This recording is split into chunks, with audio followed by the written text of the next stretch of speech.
Hi, folks. Everybody, welcome. So we will be getting started in a few minutes.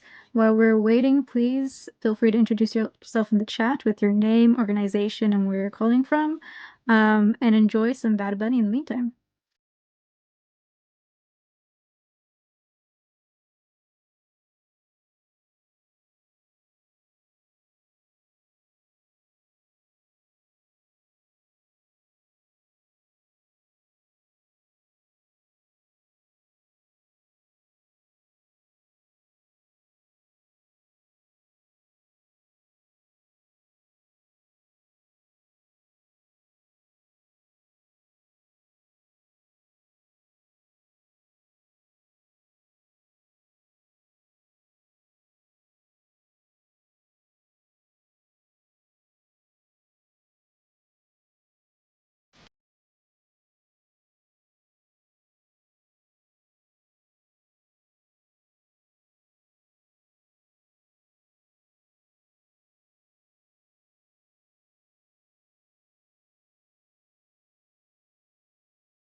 All right, then, folks, welcome. So I see folks introducing themselves into the chat. For those of y'all that just joined, hi, my name is Alexis Holguin Juarez, pronoun she, her, ella. I work with the Institute for Market Transformation, and this webinar is Community Voices Stronger Policy. And today we're going to be talking about co-designing, building decarbonization.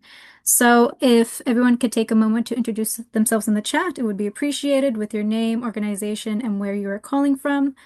Before we start the webinar officially, I do want to call out that we will be having a Q&A session at the very end. So there should be a Q&A button at the very bottom. If you have questions throughout the webinar, feel free to add them there so that we could address them at the very end. So without further ado, let us dig in. So we only have an hour together. An hour is never enough time, but we will make our time worthwhile. So today we're going to be doing a quick introduction to IMT, Institute for Market Transformation, and talking about how we have been trying to shift traditional policymaking. But the bulk of our time will be talking about our CBO partners, including Poder, SAGE, and PSR LA. No worries about the acronyms. We will be going into what all those organizations stand for in their sections.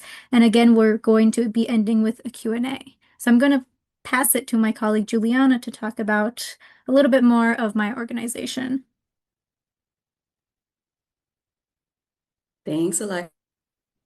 Good afternoon, depending on where you're calling in from. I saw that we have us. A quick note that I believe the webinar is being recorded, and we will share this with you all in a follow-up. But my name is Juliana. I'm at IMT for Community Engagement, and if you my kitten that I just adopted, so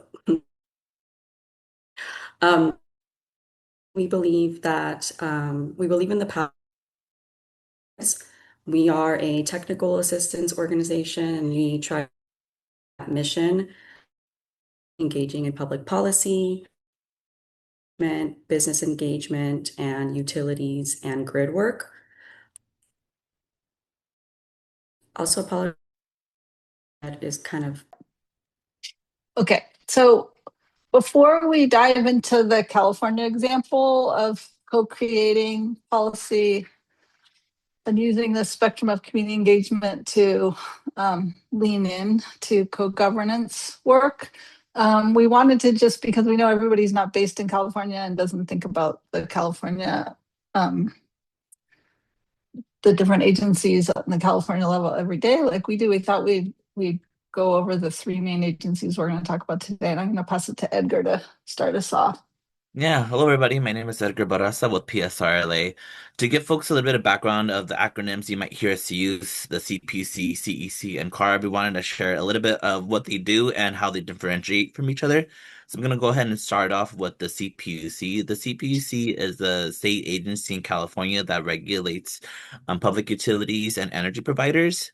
So they're a really important stakeholder in developing statewide building decarbonization policies and rules in California. We're also going to be talking about this California Energy Commission, the CEC. So they are largely responsible in developing plans for California to meet its clean energy goals, and they largely do a lot of policy and energy planning systems. I'll go ahead and pass it to you, Chris, for CARB. So CARB is the California Air Resources Board, and the way that the Air Resources Board works is we have one California one, and then we have 9 regional Air Resources Boards. So based in San Francisco, so we're part of the Bay Area Air Quality Management District. That is sort of the local agency that connects in with CARB on the state level. One difference between the local and the state level is the state is more given the authority to work on climate, not just outdoor air quality. Some people might have heard about BACMET or BOD, the Bay Area one recently, because they've been working on a zero emissions NOx rule for water heaters. That's kind of innovative. Okay, next slide. Oh, I'm the slide person. I was like, oh, wait, I'm doing the slides. Okay, I can do the slides. Sorry, I forgot that I had the tool. All right, thank you for your. So, my name is Chris Seelig, she, her. I'm with Bolder, which is an environmental and economic justice organization based in San Francisco. And Bolder we do a bunch of work. We do a lot of civic engagement, immigrant justice work. We have a farm, we have a bike program. We do Poblote, which is like our housing program, Common Roots, which is one of our programs around youth leadership. And then I'm the director of Healthy and Resilient Homes, which is primarily our work on health through electrification. We do program and policy design and implementation. We have a membership-based storytelling, mutual aid, and community-based leadership. I threw up a few slides. These are HRH, Healthy Resilient Home slides, outreach, looking at checking out the placement that we put in an HVAC system. This third picture, just because most people haven't seen it, is the picture of a gas decommissioning of a building that we did a demo project on, which was extremely fun to watch them cut the gas off. And then the last one is like a car from Stanford that's been starting to do some indoor air quality testing work with us, collaboration, which is really cool. So that's all about Boulder. We're a very local community-based organization that mostly organizes in the Latinx community. So we're going to mostly talk about our building performance standards work today, which is one of our policies for equitable building decarb. Just to give a little bit more background, because Liana didn't get a chance to, which is that basically this for us, our entryway was through the Community Climate Shift, which is a national collaboration of primarily local-based organizing and community-based organizations, including EJ, that are all looking at like climate solutions on the local level. And Community Climate Shift came out of a partnership with IMT that was like sort of the backstory is a little bit around, the IRIS was coming out and Biden also had put out some expectations around building performance standards, and governors and different other legislators signed on, elected officials signed on to being willing to push building performance standards in the local. Yeah, thank you for putting that in the Corinne just linked the website. Basically, so governments signed on and said, okay, we'll do building performance standards, equitable building performance standards. And IMT worked with community climate shift to really think about how to like actually do an equity approach and how to do co-development. So that's kind of the where this work, at least for Boldea, came out of. And facilitating power is an incredible resource. Rosa Gonzalez developed this whole toolkit for working out explicit agreements and relationships. And we did that process with facilitating power.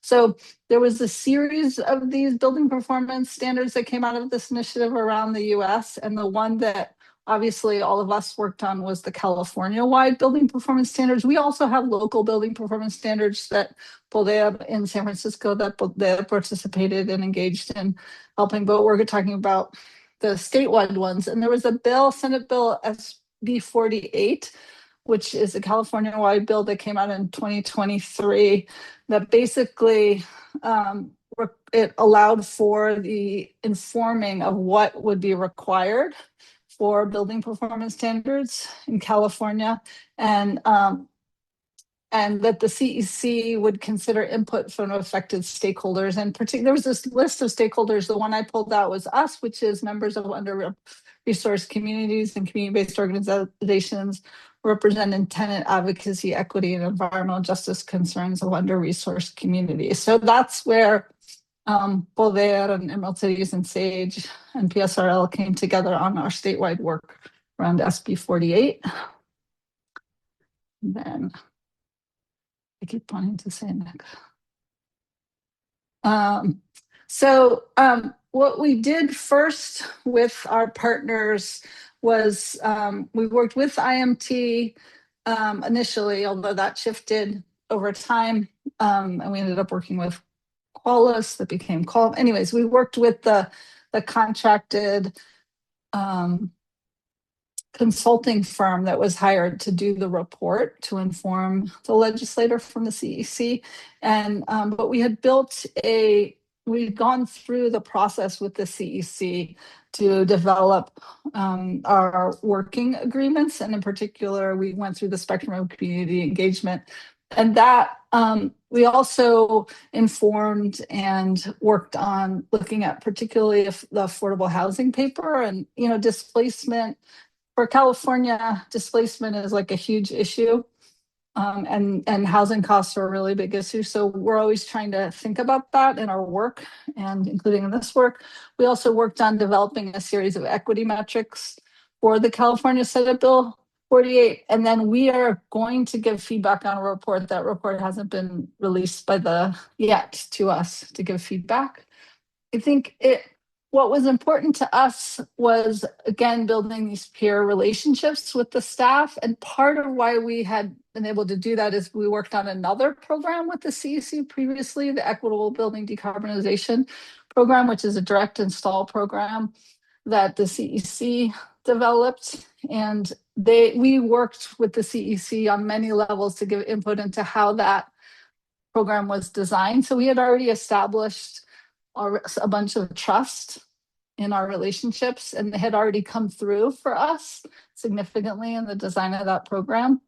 But I think one of the biggest things about meaningful engagement is resourcing environmental justice and community-based organizations to engage meaningfully and deeply. Again, the building peer relationships, like that we basically need to be at the table to help design solutions.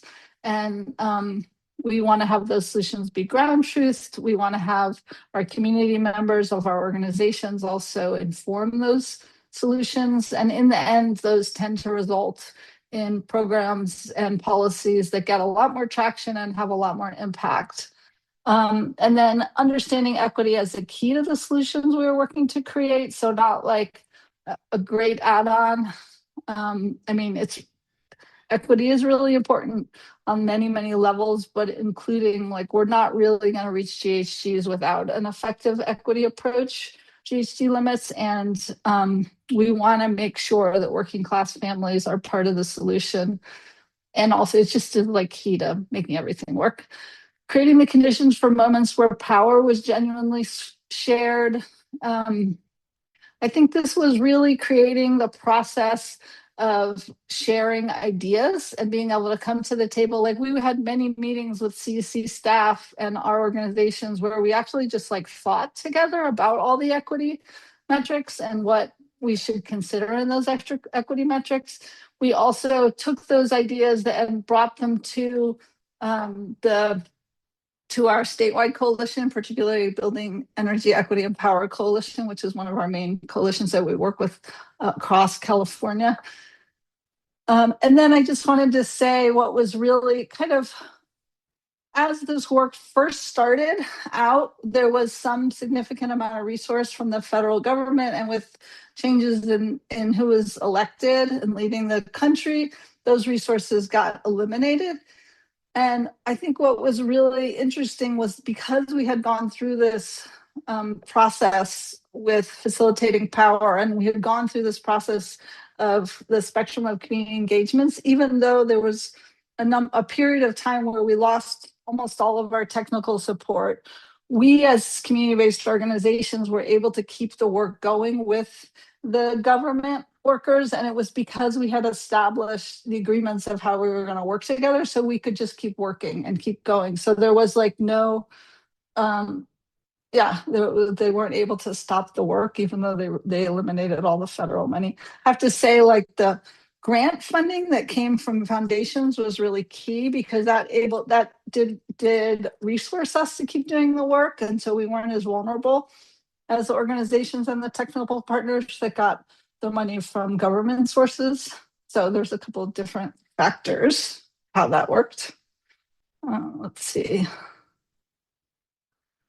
Okay, so I'm just going to talk about one other part of our model, which is we've really worked hard on thinking about whole home retrofits as our approach to our work, at least minimum a pathway to home retrofits, so that basically every single program that we're working on leads to the resources and building blocks we need to really do the whole home of a working class family's home. And this is an infographic we developed out of our demonstration project that kind of we started to try to capture this concept so that we have a way to explain it and to bring partners on board and as an educational tool. So of course it includes building decarbonization, and like, the usual heat pump, mini splits, HVAC, stoves, water heaters, high energy efficient electrical appliances.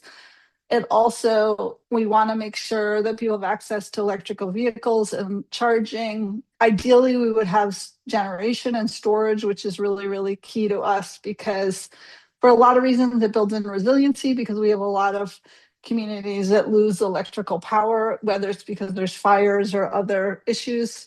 So that builds in resiliency, but also, and it brings down costs, which prevents displacement, which is a really important issue. We don't want people's bills to go up, and we want people to have access to energy at a cost that they can afford.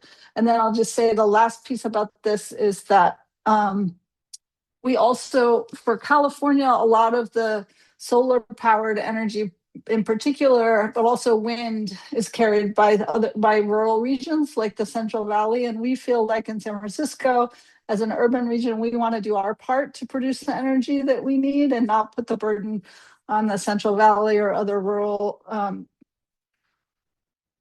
rural communities to carry all that burden. So there's like a lot of levels where it's an EG issue.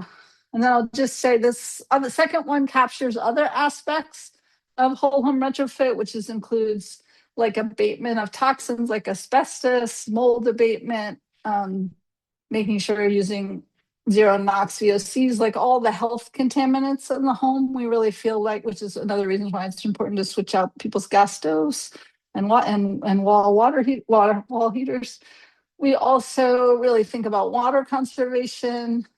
Environmental justice issues also include making sure it's high road jobs, really pushing on tenants' protections, and then making sure the home is insulated so that we're using electricity and that the comfort.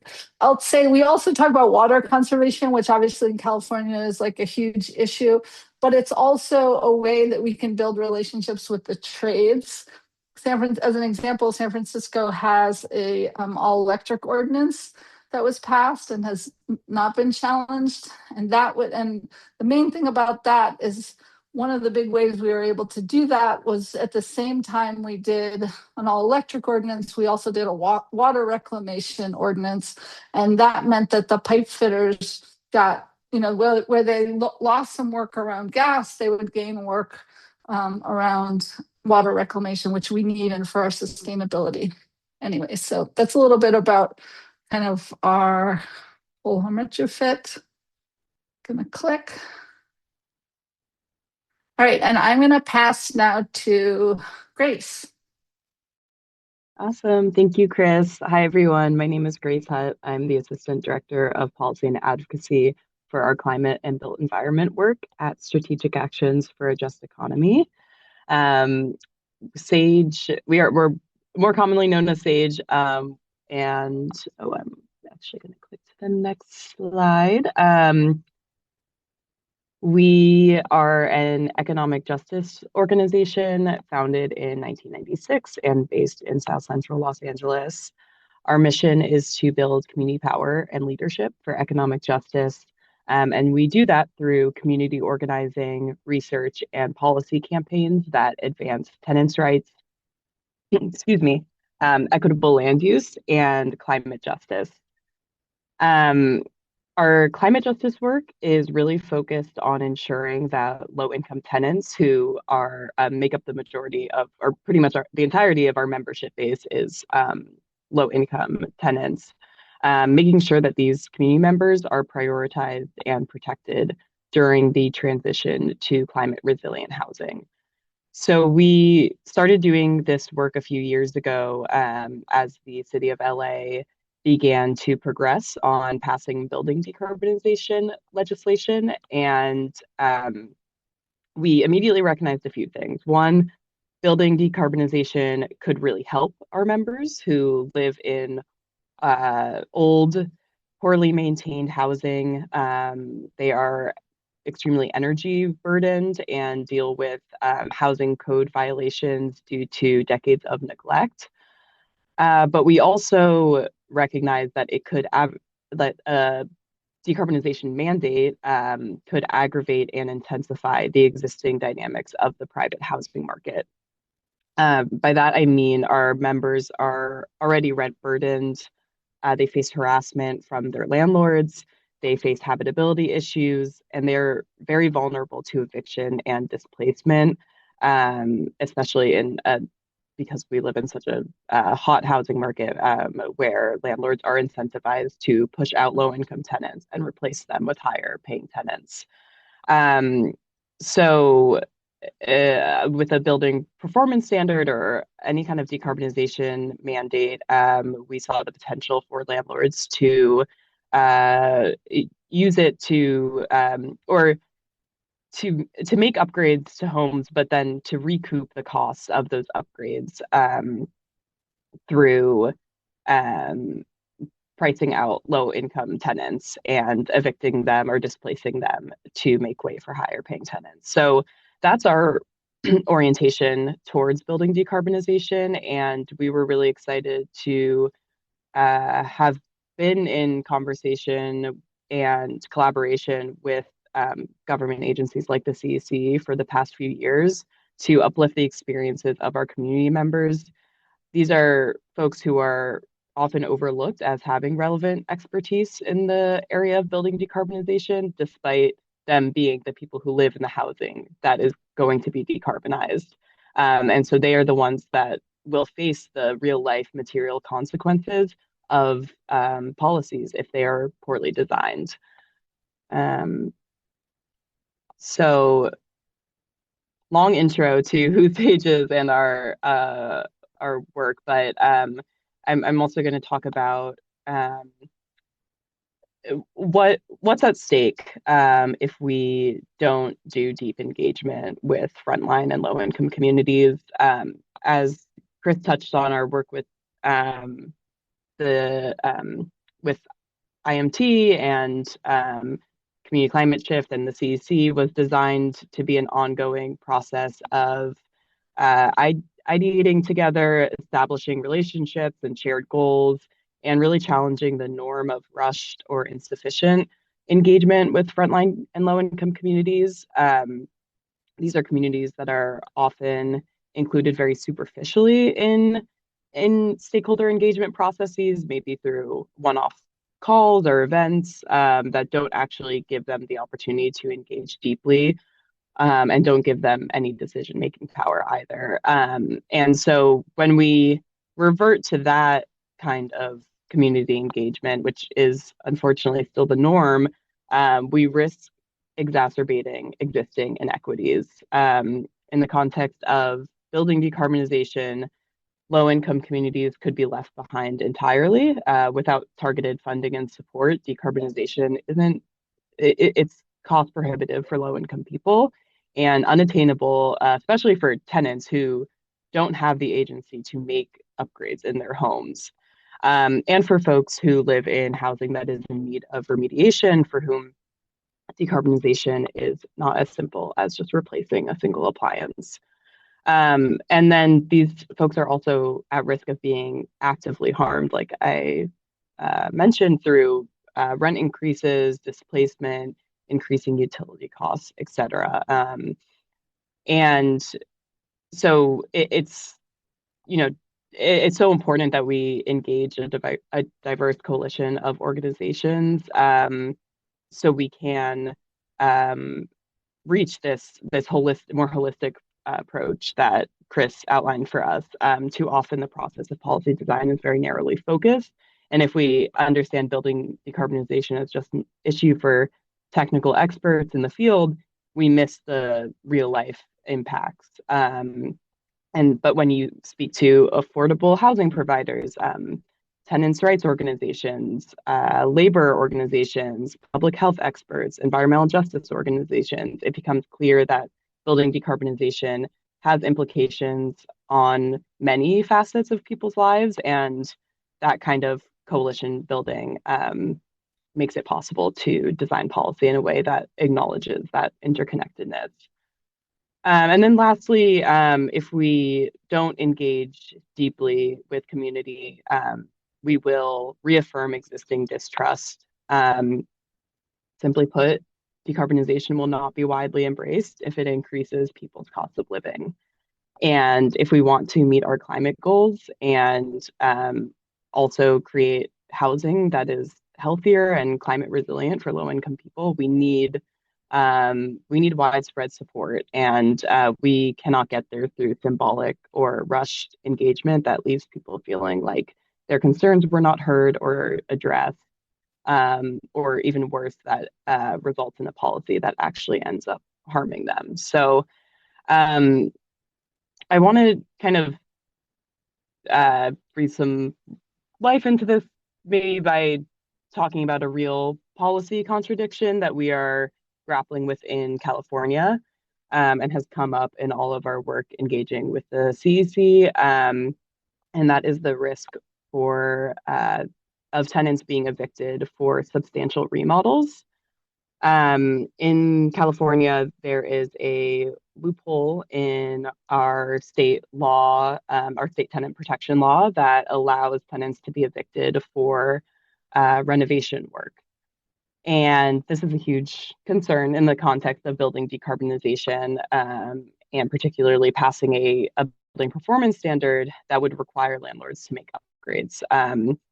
If we do that and also allow tenants to be evicted for renovation work, we are going to see displacement. And um, while I'm speaking hypothetical terms, I want to emphasize that that's only because we haven't yet passed the building performance standard. So I can't say like this is the number of people that have been displaced by a building performance standard, but what I can say is that this is already a huge, huge issue across the state of California. It's a very nefarious loophole in the law because it essentially is a loophole that exists and bad faith landlords take advantage of to flip units. You can see on the screen here a kind of infamous LA landlord attorney, Dennis Block, advising other property owners in a webinar to use this provision to beat rent control. So to um, evict tenants using this provision, and then do often landlords just do like cosmetic work, like kitchen or bathroom remodel, and then they can double or triple the rents.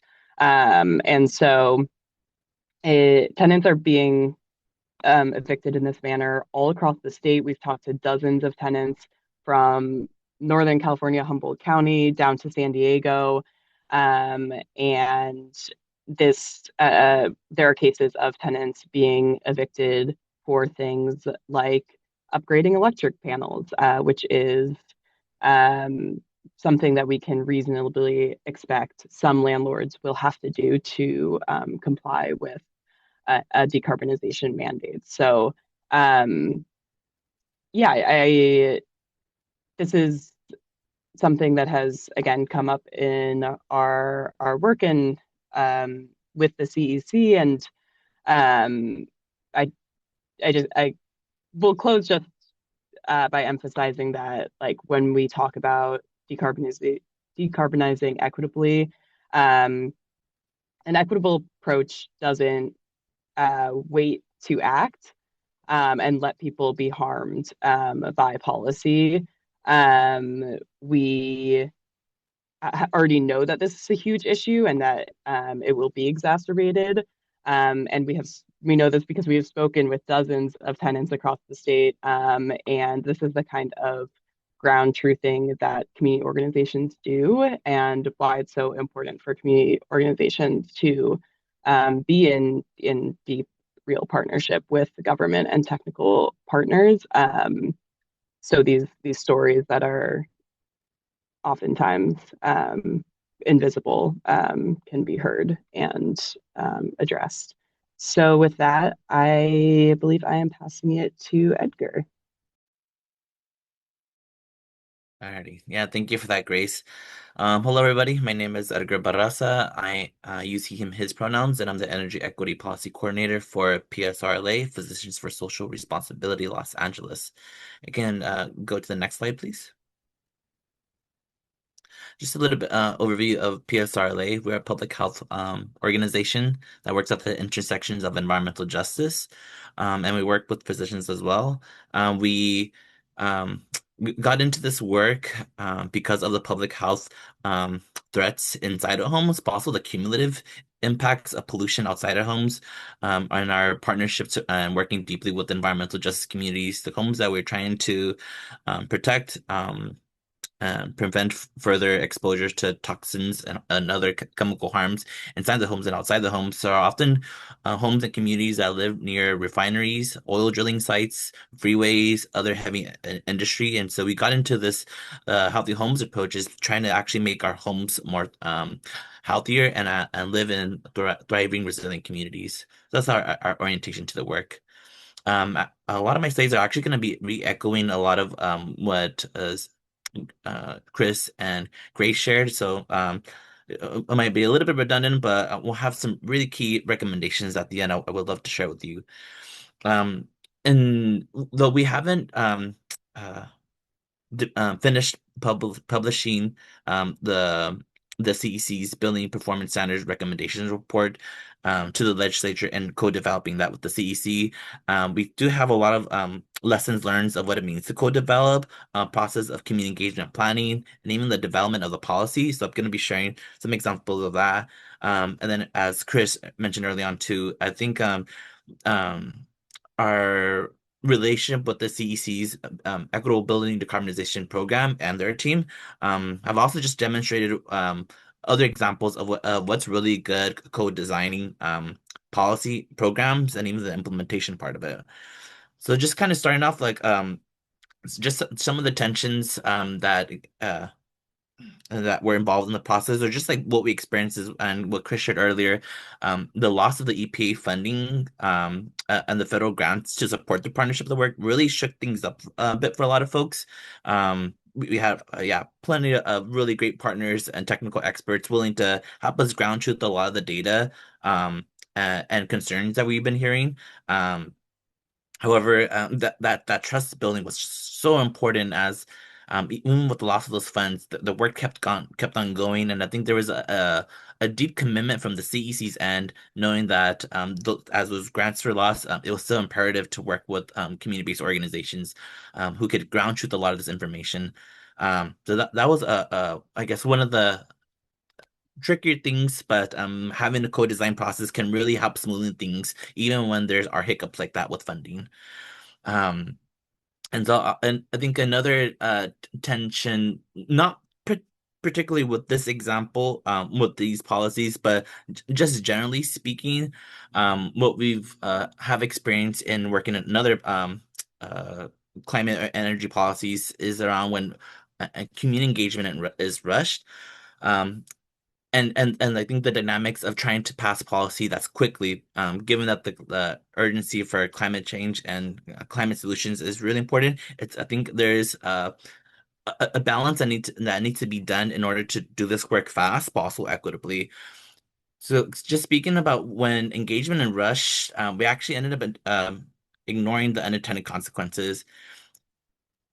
And when we do rush, actually like rushing to create policy actually doesn't really make policy go faster.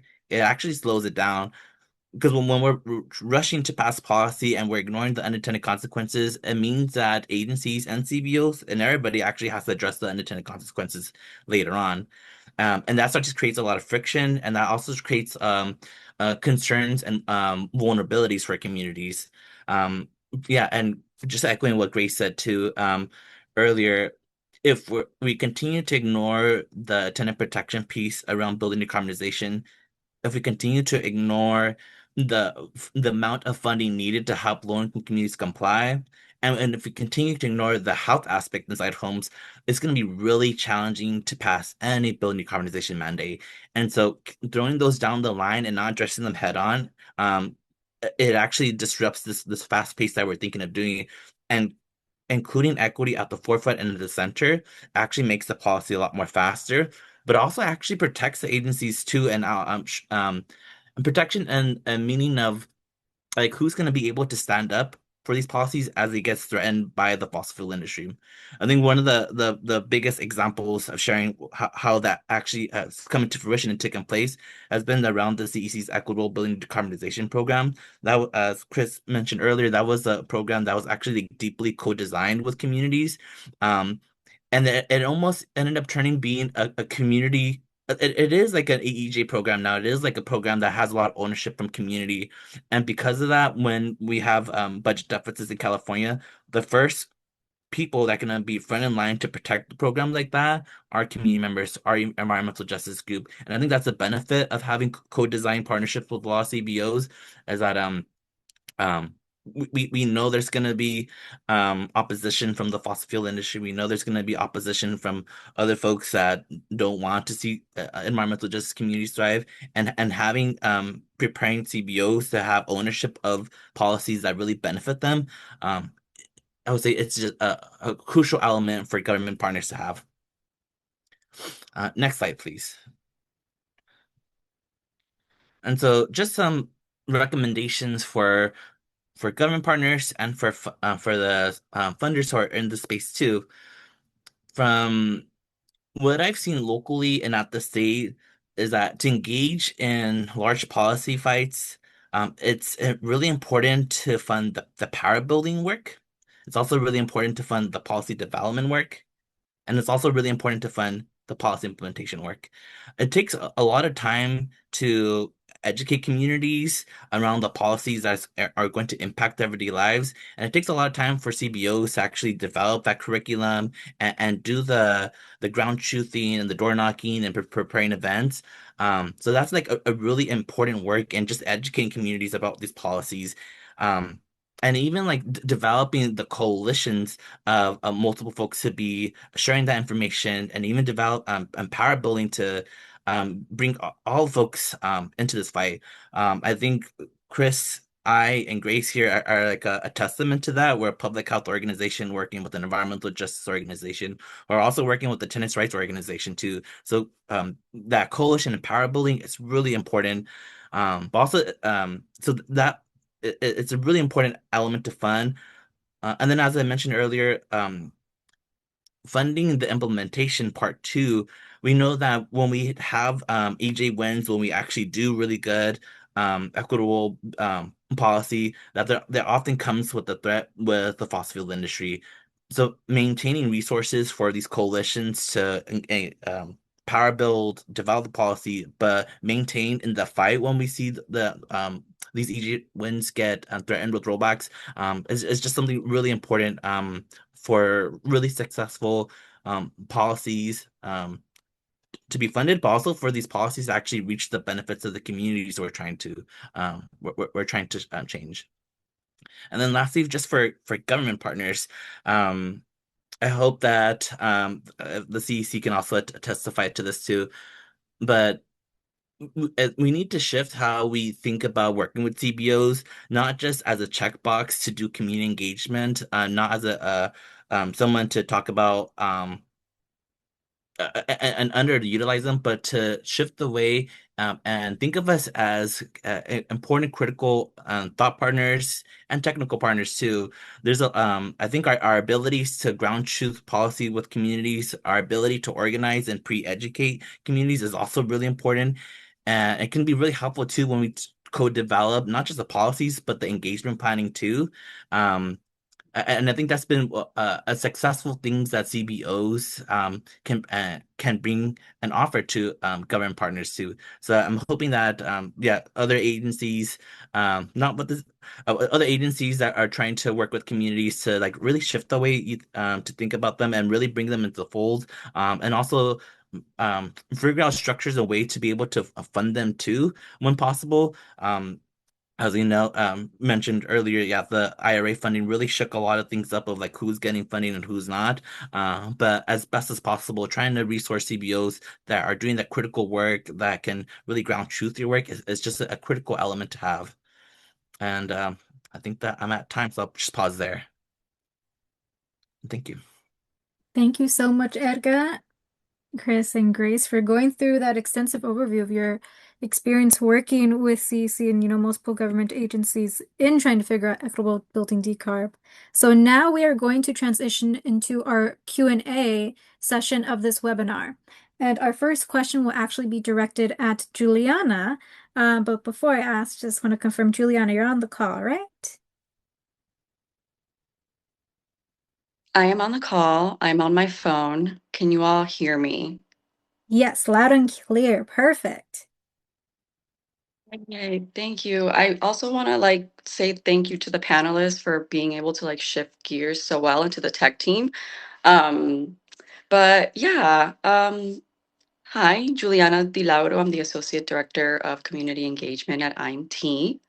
Um, Alexis, I don't know, did you tee up the question already, or do you want me to just kind of run with it?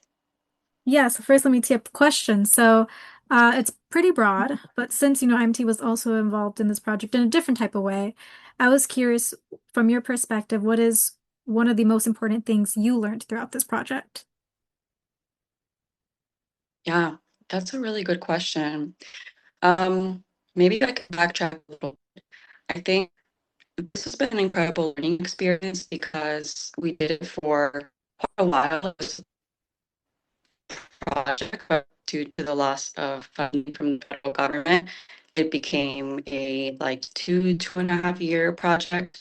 Um, and throughout the years, with all the stuff that CEPA partners just highlighted, like we learned that we were able to take those learnings and apply to our new community framework, which is was just helpful to share it with you all.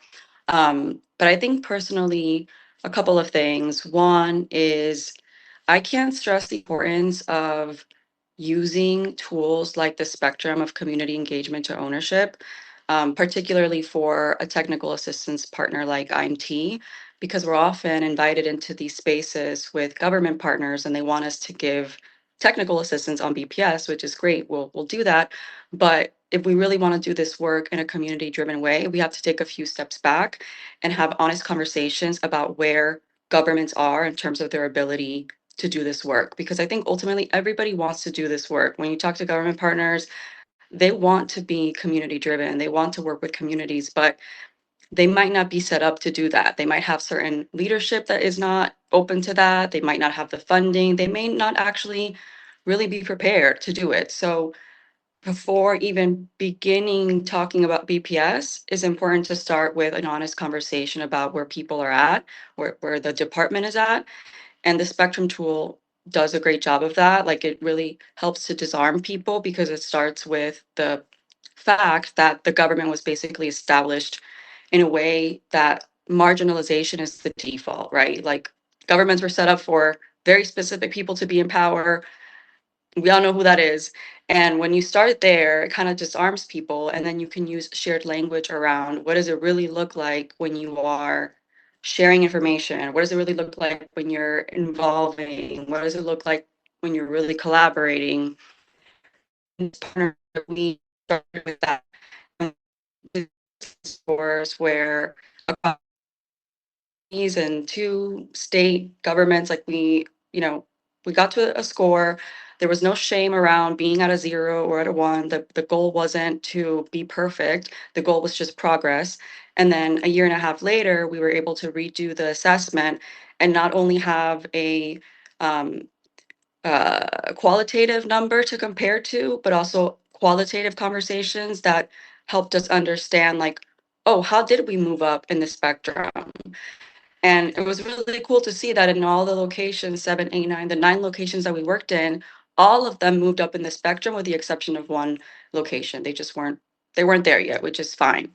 Um, so that was something that I will always take with me, is like starting there, setting up the work there.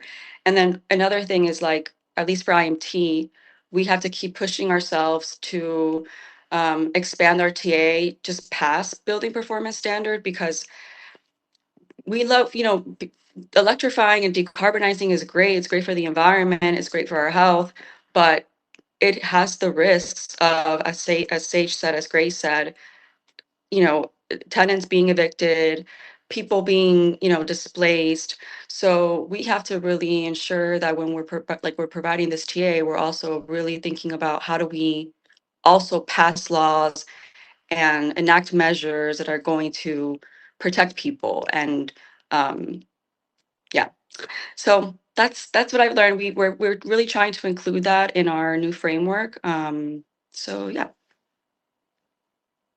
Thank you, Juliana. And this next question is directed to all the panelists from one of our audience members. So this individual is curious of examples of giving decision-making power to residents through community outreach and engagement. So would anybody like to provide examples of that? Sure. I started to write an answer in the chat, but I could just say a couple. Before I do that, I just wanted to highlight that Corinne is on the call, and she's been adding really great links to the chat with really incredible resources from this process. She's from the People's Climate Innovation Center, which is the organization that created the conditions and facilitated the process of creating community climate shift. And she's been like a huge force in equitable approach and a justice approach to this work. So anyways, if you ever get a chance to pick her brain or support her, go for it. She's excellent. So I would say, I'll say a couple of specific examples. So with the building performance standards, we're really just at the beginning of the process. So we're just informing the equity, what we want to have be considered. But we did a process where we're really built on our learnings from the work that we've been doing for a long time in our communities around what we need to track around equity, and those are going to be presented to the legislators. So we told the CEC what we wanted to have be equity, as opposed to like just CEC staff coming up with their own definition and process around equity. So that's pretty different for us and very, very important. And then the second example I was going to give you, which Edgar talks about, but which is the Equitable Building Decarbonization Program, which is a direct install program. And that we had a lot of influence on how that program was designed. So just a couple examples of specific things we won through our advocacy. One is that that we have remediation funds in that program. And the like even oftentimes, I'm sure everybody on this call knows this from your work, but basically oftentimes, even if there is money that's set aside for working class homes to electrify them, there won't be any money to address mold, asbestos, like all kinds of issues that have to do with disinvestment in those communities and homes. So they get skipped over from even utilizing the set aside money. And there's all these program examples. I mean, there's many examples of those programs not being able to spend down because the pre-existing conditions of those buildings are too hard for them to go in with the resources. So we advocated very strongly for there to be remediation dollars, and we got that. And we got a no cap on that. There's an average amount per unit, but there's no cap. So then one other example, and really Edgar and Sage could speak to this, but another really specific example is we got tenant protections in this, which means there's protections against displacement as well as pass-throughs. There really should be no pass-throughs because this is a no-cost direct install program. But there are, you can't pass through, you can't raise rents just because your building is now nicer, and you can't displace people. So the part of the reason why that's so incredibly important to us, besides like that's key in California, like housing is a huge issue. We don't need more people who live outside and more people who don't have places to live. We need to increase housing stock through this process. But I'll say, but there's a lot of times where programs have not been able to figure out tenant protections. And so what those programs have then done is skipped any building that was not deed restricted. And deed restricted buildings are very, very important in California. There is a lot of protection for tenants in those programs, but it's a small fraction of the units that working class people live in. So this is a program that can finally be offered with some tenant protections, with significant tenant protections to unsubsidized housing, which people often call naturally occurring. We don't use that term so much, but it's like basically the homes that aren't deed restricted. So that's like a couple examples of things that we won, but I don't know, Edgar and Grace, do you want to add anything else? It's a really Yeah. good question. Yeah, I really love the question of how we've given community ownership and power to like help us lead. And this is not so much a PSRLA's work as we're not an environmental justice organization, but something that we've really worked a lot closely and intimately with our community partners from Scope and Communities for Better Environment. They're EJ orgs that um, um, organized in the Wilmington and South LA. They're very some of the most polluted sites in California in terms of air quality. And what we did was we did a lot of community workshops, listening sessions, and educating them on like what building decarb is, just so they can have a foundation and a lot of like their leadership and guiding us on where to go has actually been on their end to wanting to bring resources down. So I think they've helped guide us, give confirmation when we talk about building decarb, like, and they know that resources are out there. They have essentially yeah guided us and given direction like we want these resources in our communities and we want to co-develop these, and so I think that as one ways that we work with communities of pre-educating them to let them know what's possible, and listening to the guidance of how we actually want to shape those funds to be in their communities. So that's one big example. I'll pass it to you, Grace, if you have anything else to share. I think you both answered beautifully. For the sake of time, I'll just leave it there. Alrighty, well, Grace, we're actually gonna keep it on you right now. So if you could keep this to the next 2 minutes, appreciate it. But I understand there's never enough time to talk about these discussions. So the question for you is, what does success look like to you beyond simply passing a decarb policy? I think really it's that piece of establishing relationships and a strong foundation. So the engagement and partnership continues after the passage of a policy. We're seeing right now with the equitable building decarbonization program that Chris and Edgar both spoke about. There's still so much work to be done. Like it's a constant iterative process of, you know, checking in about how things are working, and best practices. and how to really make sure that these funds are reaching our communities. So yeah, that requires a foundation of a strong relationship and ongoing partnership beyond the passage of policy to ensure equitable implementation as well. Okay, well, thank y'all, folks. We are running to the end of this webinar, but before we close, I do want to call out some resources that we have from our partners. So first thing I'm going to put into the chat is a Decarbonization California Equitably, a guide to tenant protections and building upgrades and retrofits. The second resource is Tenants at the Center, an equitable path to building decarbonization, and that is a collaboration between SAGE, IMT, and also PHLC, which I believe is on the call. And the third resource will be an updated community engagement framework, which documents all the learnings that we talked about today. So while I'm putting these resources into the chat, Edgar, Grace, Chris, feel free to put your emails in the chat so that folks know where to find you. I'm on the slide, but All righty. Well, thank you, folks. We are coming to the close, and I hope everybody has a wonderful rest of your day.